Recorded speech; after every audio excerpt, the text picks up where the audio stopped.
Then to just briefly show you how they generate a picture every 10 minutes with what appears to be accurate and current weather. This is basically what they do. Now, don't take my word for it, as I always say, go check it out for yourself.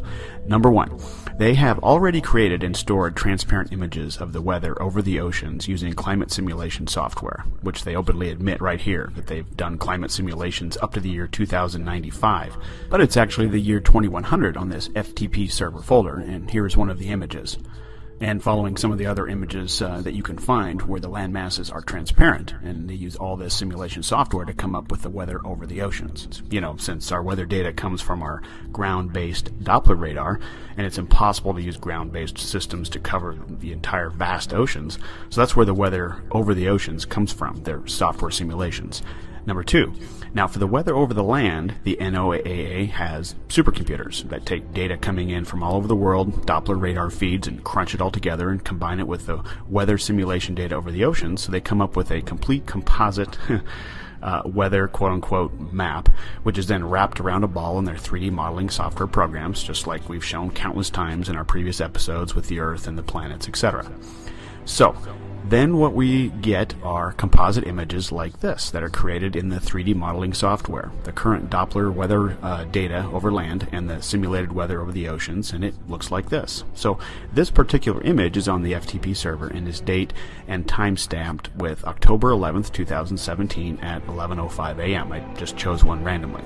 Notice the image shows you the weather for the whole ball and not just part of the ball that is lit by the sun at this particular time. No Terminator line or anything like that, right? Okay, now here's the kicker. Go to the other file folder, which is the images that we get to see and are told are real pictures from space.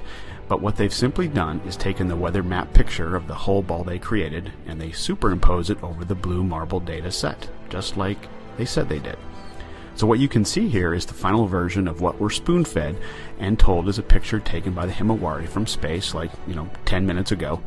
This is the image from the same date and time, October 11th, 2017 at 11:05 a.m. And you can see that the weather is exactly the same.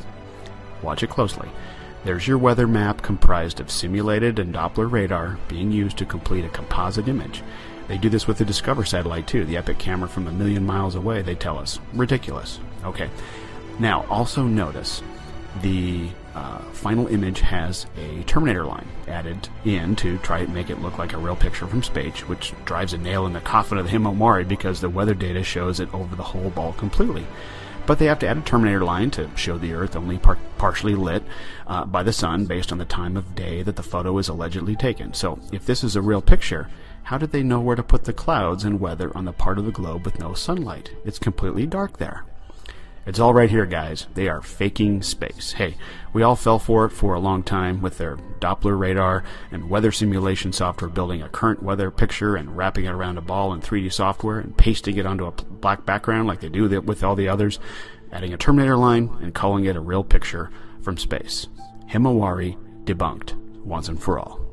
This has been Paul on the Plane. Thanks for watching.